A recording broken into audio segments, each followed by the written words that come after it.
تکلیف دیا ہوں تھوڑی دیر آپ تکلیف برداشت کر لیجیے. یہ لائٹ ہے.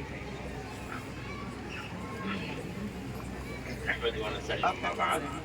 قال الله تعالى في القرآن المجيد والفرقان الحميد: أعوذ بالله من الشيطان الرجيم. بسم الله الرحمن الرحيم. يا أيها الذين آمنوا قوا أنفسكم وأهليكم نارا وقودها الناس والحجارة عليها ملائكة غلاظ شداد لا يعصون الله ما أمرهم ويفعلون ما يؤمرون. صدق الله العلي العظيم. محترم حضرات، ابھی ماشاءاللہ حضرت مولانا عبدالوہاب صاحب نے بہت مختصر وقت میں ہیڈ لائن مولانا کرتے چلے گئے. تفصیل مولانا نے جو ہے مختصر کر دی، صرف جو ہے ہیڈ لائنز بولتے چلے گئے مولانا. تو بہت ساری باتیں مولانا نے جو ہے بتائی. ابھی آپ حضرات کو جو ہے ایک بات میں بہت اہمیت کے ساتھ میں بتانا چاہتا ہوں کہ آپ حضرات اس وقت میں ایک مدرسے کے جلسے میں آئے ہوئے ہیں. ایک مدرسے کا جلسہ ہے. تو یہ مدرسے گاؤں گاؤں میں کیوں قائم ہوتے ہیں؟ ہر گاؤں میں مدرسہ کیوں قائم کیا جاتا ہے؟ مدرسوں کی ضرورت کیوں ہے؟ تو بہت سارے لوگوں کو جو ہے اس میں واقعی لوگ ہیں ان بیچاروں کو پتہ نہیں ہے کہ مدرسے کیوں ہیں. تو اچھی بڑی پوسٹ والے لوگ بھی یہ بولنے لگتے ہیں کہ مدرسوں کی کیا ضرورت ہے، اس کے بجائے ہم لوگ اسکول کو قائم کریں گے. میں جو ہے آسام گیا تھا، وہاں جو ہے 700 مدرسے تھے. 700 مدرسوں کو بیک وقت ایک آرڈر کے تحت میں اسکول میں کنورٹ کر دیا گیا. تو 700 مدرسوں کو ایک وقت میں اسکول میں کنورٹ کر دیے. تو اس کی وجہ کیا ہوئی؟ اس کی وجہ یہ ہوئی کہ جن کے ہاتھ میں سسٹم تھا، اور اس وقت بھی جو آدمی آسام کا چیف منسٹر ہے اور جس کے ہاتھ میں ابھی سسٹم ہے، تو اس کے ذہن کے اندر میں ایک بات یہ آئی کہ یہ مدرسوں سے کون پیدا ہوں گے. تو اس نے اپنے ایک بیان میں کہا کہ ان مدرسوں سے ملا پیدا ہوتے ہیں اور ہم کو جو ہے ملاؤں کی ضرورت نہیں ہے، ہم کو جو ہے ڈاکٹر اور انجینئرز کی ضرورت ہے. اس لیے جو ہے مدرسے کو بند کیا جائے اور وہاں پر جو ہے اسکول کو قائم کیا جائے. اس وقت میں یہ سوچ پوری انڈیا کے بہت سارے لوگوں کے ذہنوں میں ہے. تو میں آپ حضرات کو ان کی باتیں سنتے سنتے ہمارے مسلمان جو بھائی ہیں جو زیادہ مدرسوں سے واقفیت نہیں رکھتے، ان کو بھی ایسا لگتا ہے کہ مدرسوں کی ضرورت کیا ہے. تو ایک بات جو ہے میں آپ کو تھوڑا سا پیچھے لے جا کر کے اس سلسلے میں سمجھانا چاہ رہا ہوں. 1857 میں، کب بھائی؟ 1857 میں اس ملک کے اندر میں ایک جنگ لڑی گئی جو بہادر شاہ ظفر کے قیادت میں تھی، اور اس میں ہمارے علماء تھے اور جو ہے برادران وطن بھی تھے، ہندو مسلم سکھ عیسائی سبھی اس کے اندر میں تھے. اور زیادہ اس کو لیڈ جو کر رہے تھے وہ ہمارے اکابرین علماء لیڈ کر رہے تھے. چونکہ بادشاہ بہادر شاہ ظفر تھا تو اس لیے جو ہے بہادر شاہ ظفر کو جو ہے اس کی قیادت سونپی گئی. اب وہ جنگ ہوئی اور اللہ کا کرنا یہ ہوا کہ وہ جنگ جو ہے ہار گئے. تھوڑا سا ایکو کم کرو گے، کم کیا بندی کر دو، ایکو چل جائے گا.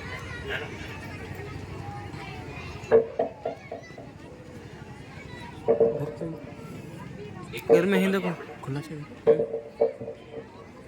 انہوں ہی. تو بھائی میری بات کلیئر آ رہی ہے نا؟ سب لوگوں تک کلیئر آ رہی ہے نا؟ ہاں. تو وہ اتفاق یہ ہو گیا کہ وہ جنگ ہار گئے. اب وہ جنگ ہار گئے تو پھر جو ہے اس وقت میں انگریزوں کے ساتھ میں جنگ تھی، تو انہوں نے خوب بدلہ لیا. اور ایسا بدلہ لیا کہ جی ٹی روڈ پر جو ہے پورے 100 کلومیٹر تک جو ہے جتنے درخت تھے ان درختوں پر علماء کی لاشوں کو لٹکا دیا. دلی کے اندر میں 300 مدرسوں پر بلڈوزر چلا دیے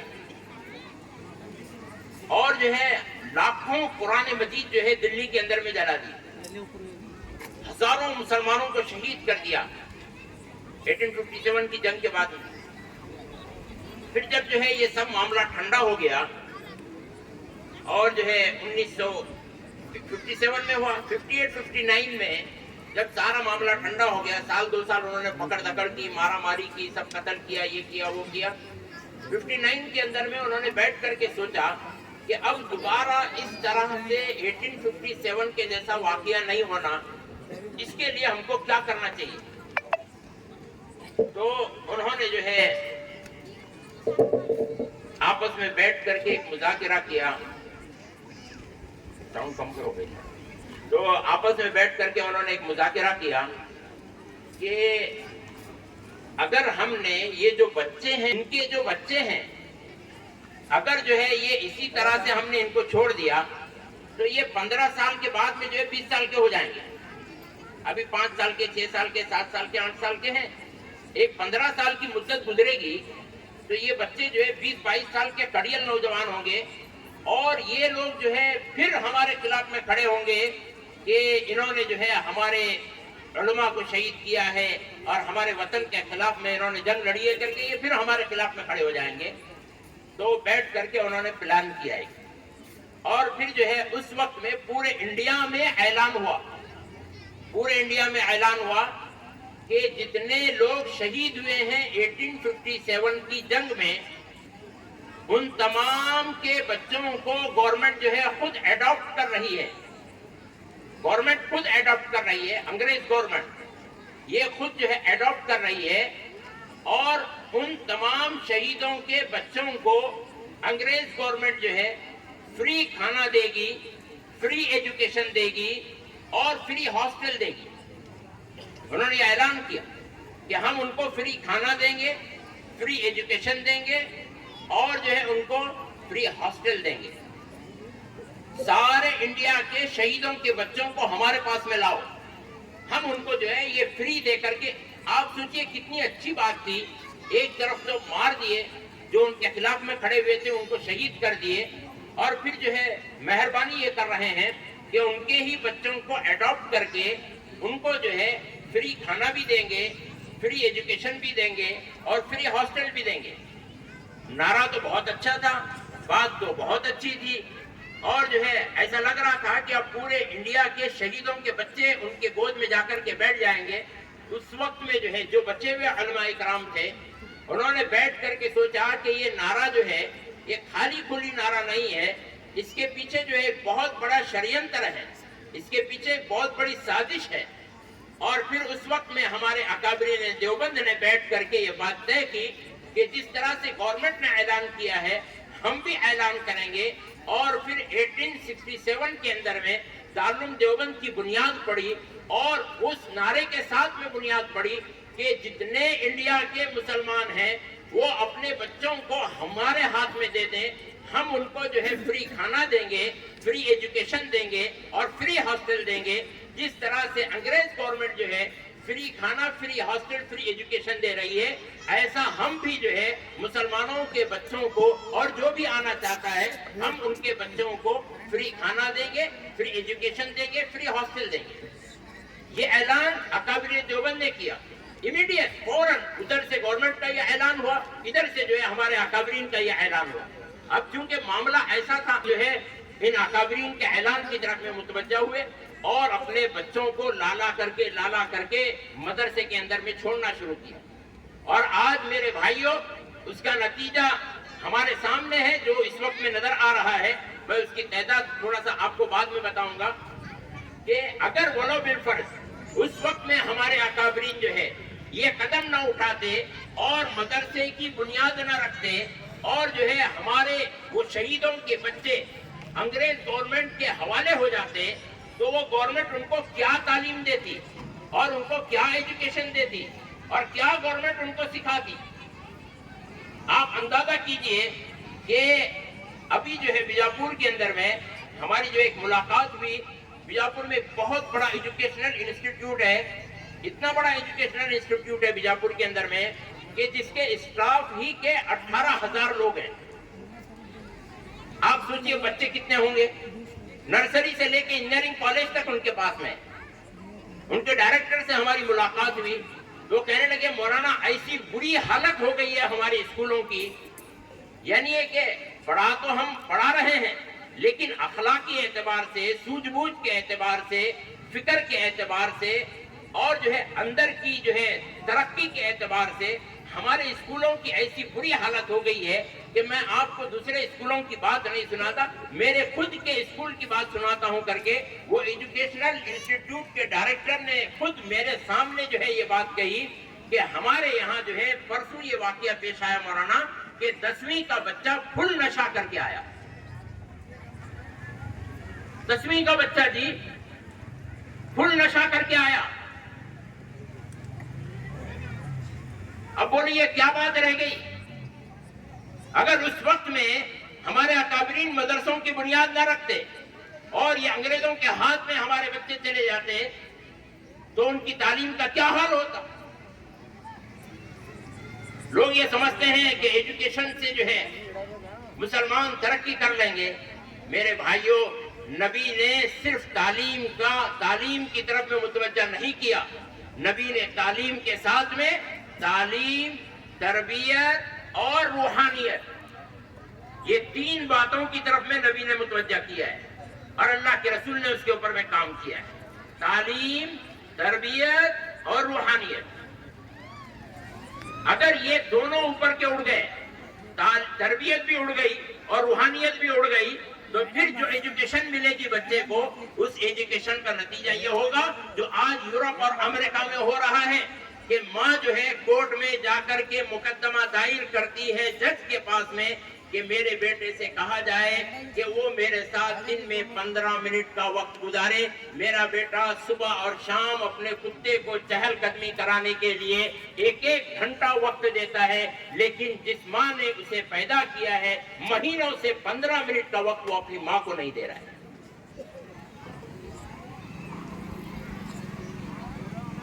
جہاں آج باپ کا کچھ پتا نہیں ہے، فل ایجوکیٹڈ لوگ ہیں، پوری کی پوری کنٹری ایجوکیٹڈ ہے، لیکن جو ہے آج بچے پیدا ہو رہے ہیں ان کنٹریوں کے اندر میں لیکن ان کے باپوں کا پتا نہیں ہے. کیا آپ چاہتے ہیں کہ آپ کے بچیوں کے ساتھ میں ایسا ہو؟ اس کے لیے تعلیم کے ساتھ میں تربیت اور تربیت کے ساتھ میں روحانیت، یہ تینوں چیزیں ضروری ہیں. ورنہ یہ حال ہوگا جو کالج کے انسٹیٹیوٹ کے انہوں نے کہا. پھر انہوں نے مجھے اور ایک واقعہ سنایا. انہوں نے کہا کہ مولانا ہمارے یہاں جو ہے ایک جو ہے 8th-9th کے کلاس کے اندر میں 2 بچے جھگڑ لیے. بچے جھگڑتے ہیں اسکولوں میں تو مارا ماری کرتے رہتے ہیں، وہ چلتا رہتا ہے اسکولوں کے اندر. اب جو ہے تھوڑا سا وہ بچے جھگڑ لیے، آپس میں مارا ماری کر لیے. تو جس بچے کو مارا گیا تھا اس نے اپنے باپ کو فون کہ مجھے مارے ہیں آپ آؤ. تو وہ بچہ جس کو مارا گیا تھا اس کا باپ آنے والا ہے. تو جس بچے نے مارا تھا وہ کلاس کے پورے بچوں کو لے کر کے جو ہے اپنی یونٹی بنایا اس نے، اور یونٹی بنا کر کے آپس میں خسر ہوئی اور انہوں نے ایک پلان بنایا اور پلان بنا کر کے جو ہے رڑی پوزیشن میں بیٹھ گئے. اب جو ہے مار کھانے والے کا بچہ آیا، باپ آیا، اور باپ آنے کے بعد میں جب اس نے کہا کہ کون مارے میرے بچے کو ایسا کرنے، تو سارے جو مارے ہوئے بچے تھے وہ سب وہ باپ کے اطراف میں کھڑے ہو گئے اور جو ہے اس باپ کو وہ 8th-9th کلاس کے بچے ایک بچہ جو ہے پیچھے سے سر کو مارتا ہے، ایک جو ہے پیچھے سے پیٹھ کو مارتا ہے، ایک سامنے سے مارتا ہے اور ایک جو ہے ادھر چاروں گھیر کر کے 8th-9th کلاس کے بچے وہ طالب علم کے باپ کو ہی مار رہے ہیں. یہ ابھی کا حال ہے جو اسکولوں کے اندر میں ہو رہا ہے. اساتذہ رو رہے ہیں کہ ہمارے بچے، ہمارے اسٹوڈنٹس ہماری قدر نہیں کرتے، ہماری بات نہیں سنتے. رو رہے ہیں. ہم لوگ جو ہے ڈیلی رات میں 9 سے 10 بجے تک گشت کرتے ہیں اپنے محلوں میں اور جو ہے پورے بیجاپور میں ہم لوگ سروے کر رہے ہیں، نوجوانوں سے ملاقات کر رہے ہیں. تو ہمیں جو ہے ایک بات کی خبر ملی کہ جو ہے 6ٹھی کے بچے جو ہے وہ گانجے کا نشہ کر رہے ہیں. 6ٹھی کے بچے گانجے کا نشہ کر رہے ہیں. ابھی ایک مولانا آئے تھے، انہوں نے کارگزاری سنائی کہ ہم جو ہے ایک علاقے میں بیان کرنے کے لیے گئے, اس گاؤں کے مسلمانوں کے 6 سال کے بچے جو ہے شراب پی رہے ہیں.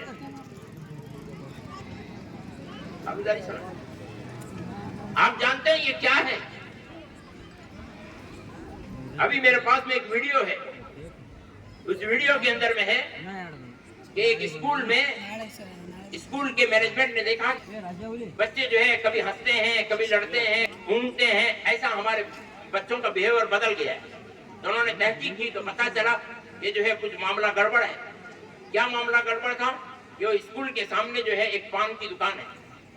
وہ پان کی دکان میں جو ہے بچے جاتے ہیں اور وہاں سے چاکلیٹ لے کر کے کھاتے ہیں. وہ پان کی دکان والا کیا کیا, اسکول کے سامنے اس لیے pencil, pen, copy, rubber stock رکھا, تو جو بچہ بھی پین کاپی لینے کے لیے آتا ہے اسکول کا, وہ بچے کو فری میں ایک چاکلیٹ دیتا اور وہ بچہ جو ہے چاکلیٹ کھاتا. تو یہ کئی مہینوں تک اس نے فری چاکلیٹ دیے بچوں کو. پھر اس کے بعد میں جو ہے وہ چاکلیٹ کو 5 روپے میں دینے لگا. پھر کچھ دنوں کے بعد میں اس چاکلیٹ کی قیمت اس نے 10 روپے کی, اور پھر اس کے بعد میں اس چاکلیٹ کی قیمت اس نے 15, 20, 25, 30 روپے تک اس نے اس چاکلیٹ کی قیمت, میرے پاس ویڈیو ہے ابھی اس کا, تو 30 روپے دے کر بھی وہ بچے وہ چاکلیٹ کھانے کے شوقین ہو گئے.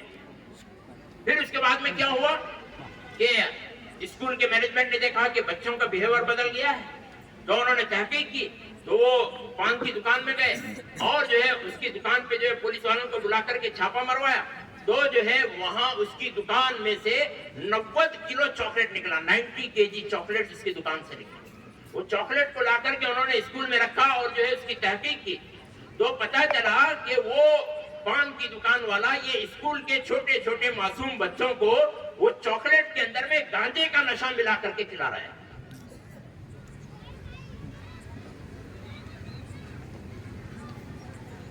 اب آپ کو سمجھ میں آیا ہوگا کہ مدرسے کی اہمیت کیوں ہے. آپ سمجھ رہے ہوں گے نا مدرسے کی اہمیت کیوں ہے. لوگ کہتے ہیں کہ بھائی مدرسے کے بچوں کو ان کو جو ہے دنیاوی علم سکھانا چاہیے, ان کو جو ہے اپنے پیروں پہ کھڑا کرنا چاہیے اور جو ہے ان کو کچھ ہنر سکھانا چاہیے. لوگ یہ نہیں کہتے کہ جو اسکولوں میں بچے پڑھ رہے ہیں ان کو جو ہے دین کا علم دینا چاہیے. مسلمانوں کے پڑھنے والے بچوں میں سے, نہیں پڑھنے والے الگ ہیں, پڑھنے والے بچوں میں سے 97% بچے جو ہے مسلمانوں کے اس وقت میں اسکولوں میں پڑھ رہے ہیں اور 3% بچے جو ہے وہ مدرسوں میں پڑھتے ہیں. 3% بچوں کی پورے دنیا کے مسلمانوں کو فکر ہے کہ مدرسے میں بچے ہیں, ان کی فکر کرو, ان کی فکر کرو, ان کو ہنر سکھاؤ, ان کو یہ کرو یہ کرو. 3% کی, اور وہ 97% بچے جو ہے مرتد ہو رہے ہیں, نشیڑی بن رہے ہیں, ماں باپ کے نافرمان بن رہے ہیں, اساتذہ کے نافرمان بن رہے ہیں, رات میں جو ہے ڈاکہ ڈال رہے ہیں, قتل کر رہے ہیں, مرڈر کر رہے ہیں. ان کی جو ہے کوئی فکر کرنے کے لیے تیار نہیں. اب بات سمجھ رہے ہیں نا میری؟ مدرسوں کی اہمیت کیا ہے, مدرسے کیوں ہیں اور اس سے کیا ہوتا ہے. مدرسوں نے دنیا کو رہبری دی ہے, مدرسوں نے دنیا کو تہذیب دی ہے, مدرسوں نے دنیا کو سکھلایا ہے. اب یہ دیکھو یہ لڑکیوں کا مدرسہ ہے. جب اللہ کے رسول صلی اللہ علیہ وسلم دنیا میں تشریف لائے تھے اس وقت میں عورتوں کی حالت کیا تھی, اور آج بھی ہے یہ حالت. جا کر کے دیکھو, ہم دیکھ رہے ہیں آج بھی ہمارے اس ملک کے اندر میں اونچا سماج, نیچا سماج, بڑی جاتی کے لوگ, چھوٹی جاتی کے لوگ, یہ ہمارے انڈیا کے اندر میں پھیلا ہوا ہے. بڑی جاتی کے لوگ چھوٹی جاتی والوں کو پڑھنے نہیں دیتے ہیں اور ان کی عورتوں کو پردہ کرنے نہیں دیتے ہیں. یہی حضرت ٹیپو سلطان شہید رحمت اللہ علیہ کا واقعہ ہے. ٹیپو سلطان شہید رحمت اللہ علیہ نے اپنے علاقے کے, اپنے سلطنت میں پورے جو ہے نیچی ذات کی عورتوں کو, کہ جن کو جو ہے ان کا سینہ ڈھکنے کی اجازت نہیں, رحمت اللہ علیہ نے حکم دے کر کے غیر مسلم کے نیچی ذات کے لوگوں کو یہ پرمیشن دیا کہ تم اپنا سینہ ڈھکو. یہ ان کا احسان ہے ٹیپو سلطان شہید رحمت اللہ علیہ کا. یہ ٹیپو سلطان شہید رحمت اللہ علیہ نے کیوں کیا؟ ان کو جو ہے ان کے نبی نے سکھایا تھا, اس لیے ٹیپو سلطان شہید رحمت اللہ علیہ نے کیا.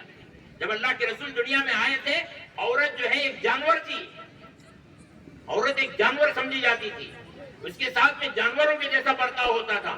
خود ماں کو میراث کے اندر میں تقسیم کر دیتے تھے کہ جو ہے یہ ماں اس کے حصے میں آئے گی، یہ ماں اس کے حصے میں آئے گی۔ جیسے مال کی تقسیم ہوتی ہے ایسے جو ہے ماں کو تقسیم کیا جاتا تھا۔ جب عورت جو ہے پیٹ میں رہتی تھی، اس کی حالت حیض میں پیٹ کے دنوں میں رہتی تھی، تو اسے جو ہے ایک کمرے میں کبوتر کے جیسے بند کیا جاتا تھا، اس کمرے سے اس کو باہر نکلنے کی اجازت نہیں تھی۔ وہ اسی کمرے کے اندر میں رہنا، وہیں پہ پیشاب، وہیں پہ پاخانہ، وہیں پہ اس کو دن گزارنا ہے۔ صرف جو ہے اسے ایک برتن کھانا 2 ٹائم 3 ٹائم اس کو دیا جاتا تھا، اسی گندگی میں اس کو رہتے ہوئے کھانا بھی کھانا ہے، وہیں پیشاب کرنا ہے، وہیں پاخانہ کرنا ہے۔ ایسے حالات تھے وہاں پہ۔ تو جب عورت کو انسان نہیں سمجھا جاتا تھا، ایسے وقت میں جو ہے اللہ کے رسول صلی اللہ علیہ وسلم نے عورتوں کی تعلیم کا نظام بنایا۔ پوری دنیا حیران تھی۔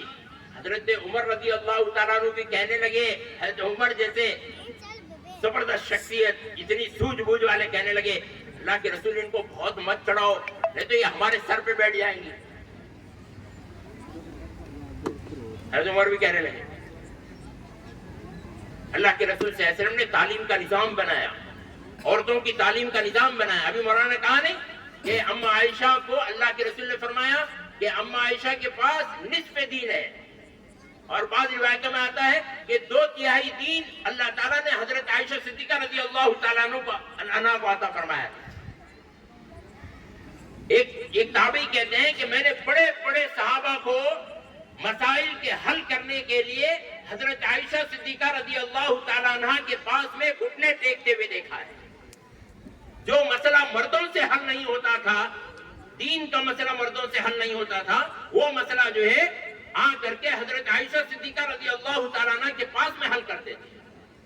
آپ نے اپنے زمانے کے اندر میں عورتوں کے لیے جو ہے مستقل ایک جو ہے ہفتے میں ایک دن متعین کیا تھا، جس دن میں اللہ کے رسول یہ کہتے تھے کہ ساری عورتیں جمع ہو جائیں اور جو ہے میں ان کو تعلیم دوں گا۔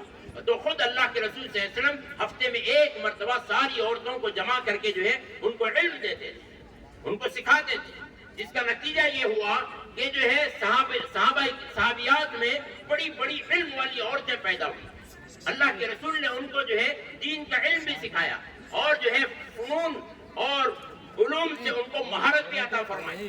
چنانچہ جو ایک کتاب کے اندر میں لکھا ہوا ہے، ایک رفیدہ کر کے ایک صحابی ہیں، تو انہوں نے جو ہے طب کا علم حاصل کیا نبی کے زمانے میں، اور ان کا خیمہ جو ہے وہ مسجد نبی کے اندر میں لگا رہتا تھا، جہاں زخمی صحابی آتے تھے تو یہ رفیدہ نام کی صحابیہ جو ہے ان کا ٹریٹمنٹ کرتی تھی۔ یہ مسلمان عورتوں کو اللہ کے رسول نے علم سے نوازا اس زمانے میں، جبکہ عورت جو ہے ایک سامان تھی، عورت جو ہے ایک جانور کی طرح سے ہوتی تھی، عورت کو جو ہے انسان نہیں سمجھا جاتا تھا۔ اس وقت میں اللہ کے رسول صلی اللہ علیہ وسلم نے جو ہے ان عورتوں کو دین کی طرف میں متوجہ کیا، علم سکھانے کی ترتیبیں دی، اور جو ہے ان کو علم دیا۔ حضرت ام سلمہ مفسرہ ہیں، بڑا مسئلہ امت کا حل کیا۔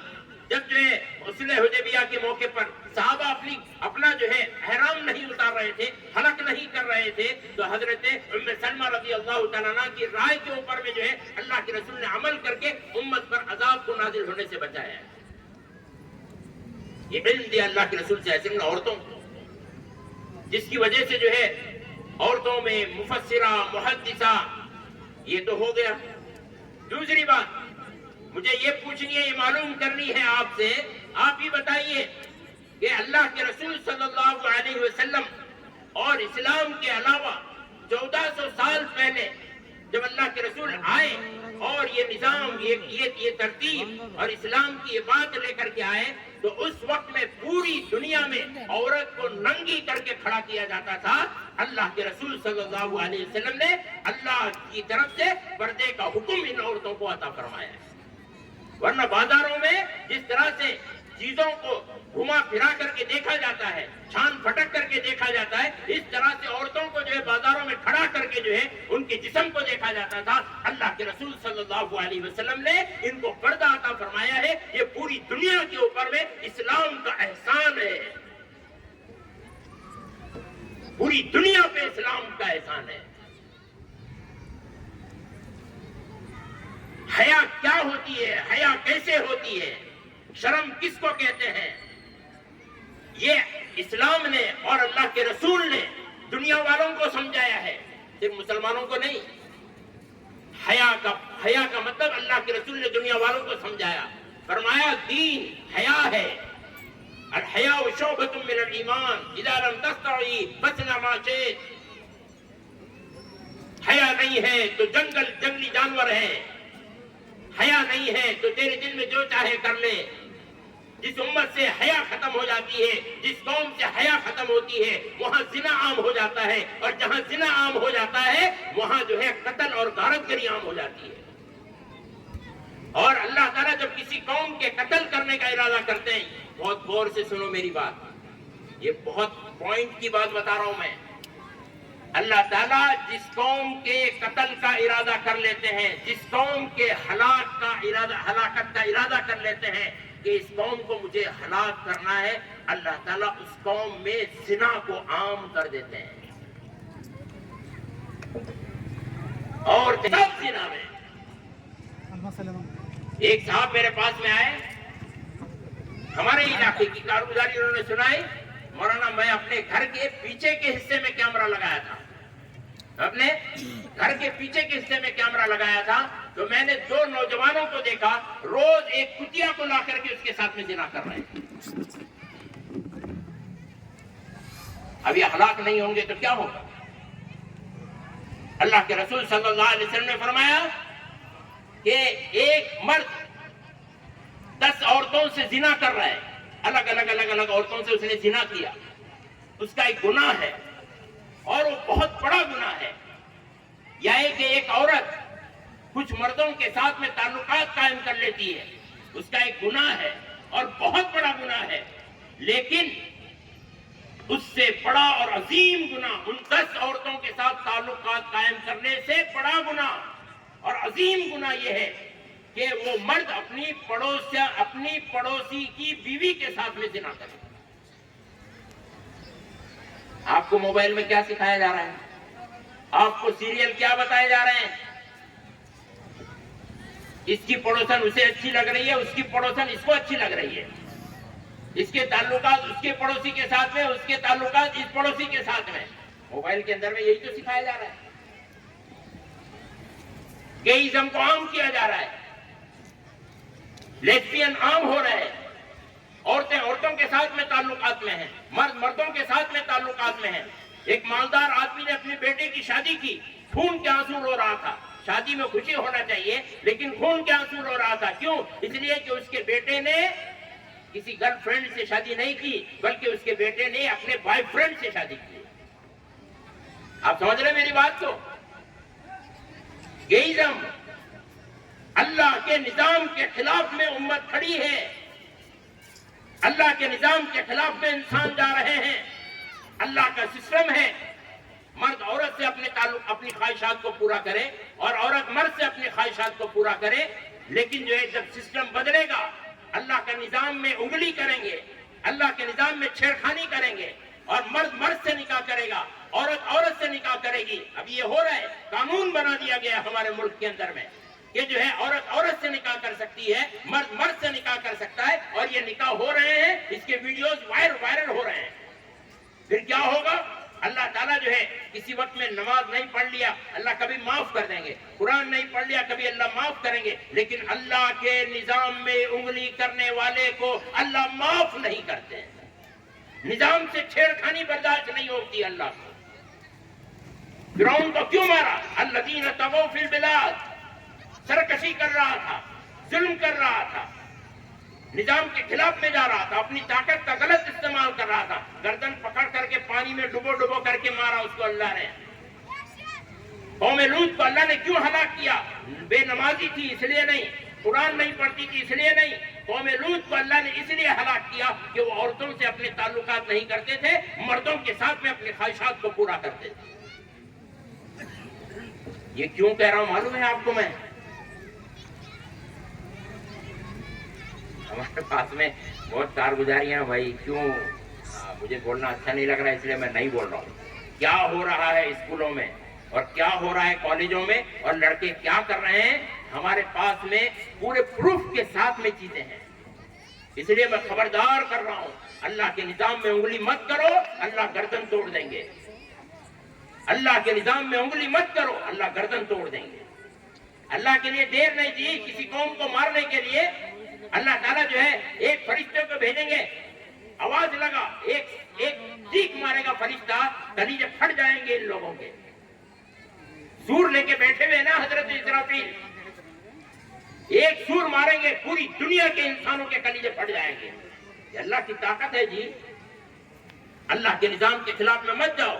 اس لیے یہ مدرسوں کا قیام ہو رہا ہے، اس لیے یہ مکاتب کا قیام ہو رہا ہے، عورتوں کو سمجھایا جا رہا ہے کہ اپنے حد سے تجاوز مت کرو، اپنی بارڈر کراس مت کرو، شوہر کے ساتھ میں رہنا ہے، پوری زندگی شوہر کے ساتھ میں رہو، اللہ کے احکام کے ساتھ میں رہو، فرما برداری کے ساتھ میں رہو، حیا کے ساتھ میں رہو، شرم کے ساتھ میں رہو، پردگی کا مظاہرہ کرو، زنا سے بچو۔ اللہ کے رسول نے نہیں فرمایا کہ دو جبڑوں کے بیچ کی چیز زبان اور دو ٹانگوں کے بیچ کی چیز شرم کا، تم لوگ مجھے اس کی ذمہ داری دے دو کہ غلط جگہ پہ نہیں استعمال کریں گے، میں تمہارے لیے جنت کی ذمہ داری لیتا ہوں۔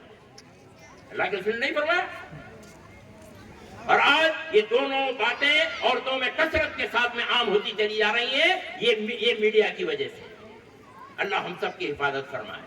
تو یہ مدرسوں کا قیام اسی لیے ہے کہ جو ہے یہاں پہ صالح مال کو ریڈی کیا جائے، صالح عورتوں کو بنایا جائے، نیک بچیاں بنائی جائیں، اور جو ہے اچھی تربیت ان کی جائے، اور جو ہے نیک بچیاں یہاں سے بن کر کے معاشرے میں جا کر کے اس معاشرے کو نیک بنانے والی بنے۔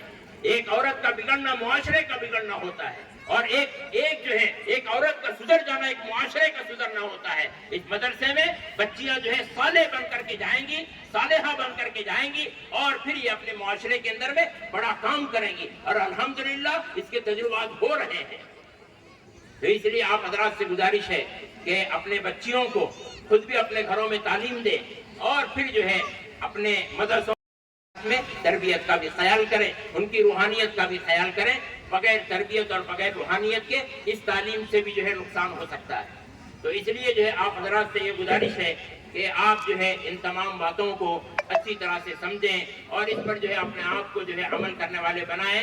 اور آپ کو یہ بات کلیئر ہو گئی ہوگی کہ مدرسوں کا وجود کیوں ہے، اور ہر گاؤں میں ہر شہر میں مدرسوں کو کیوں کھولا جاتا ہے، اس کی وجہ کیا ہے، وہ میں نے آپ کو بالکل کلیئر کر دیا ہے۔ ورنہ جو ہے ہم کو کیا پڑی ہے بھائی، ہم بھی جو ہے ایک بڑا اسکول قائم کر سکتے ہیں اور خوب فیس نکال لے سکتے ہیں، اور جو ایک اچھا لباس بنا دیے، اچھے کپڑے پہنا دیے، 25,000 کی فیس ہے بھائی، اس سے کم ہم نہیں لیں گے، ایسا ہم بھی کر سکتے ہیں نا بھائی۔